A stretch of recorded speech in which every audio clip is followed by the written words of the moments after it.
I asked ChatGPT if it was the devil, how would it destroy the next Christian generation? It said I would start with shallow formation instead of deep discipleship.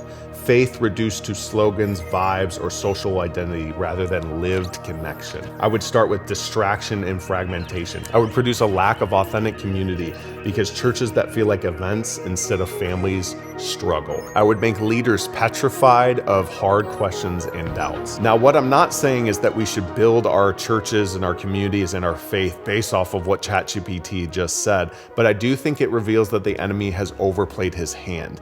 The enemy would love nothing more than to make the least resilient Christians on the face of the earth. The truth of the matter is that the enemy is like a wolf. If he can make you scatter and run away from challenges, run away from discomfort, and cause you to run away from your shepherd who's trying to produce something beautiful in your life, it will cause your faith to fizzle out. Jesus' own ministry was not a stranger to producing difficulties and discomfort. Even in John chapter 6, he's speaking to all these different people and he says, I am the bread of life, meaning that in order to have life, you are going to have to take of the bread, the word, the rhema, the logos, and eat it. But then the 12 come up to him and Jesus goes up to Peter and he says, hey, are you gonna leave too? And he says, where can I go? Only you have the words of life. I think that in this next generation of Christians, the ones who will remain, the ones who will stay steadfast and stout-hearted are the ones who will say, Lord, where am I supposed to go? You're the only one who has the words of life. Literally, the solution to every single one of those is Jesus has the words of life. He has exactly what we need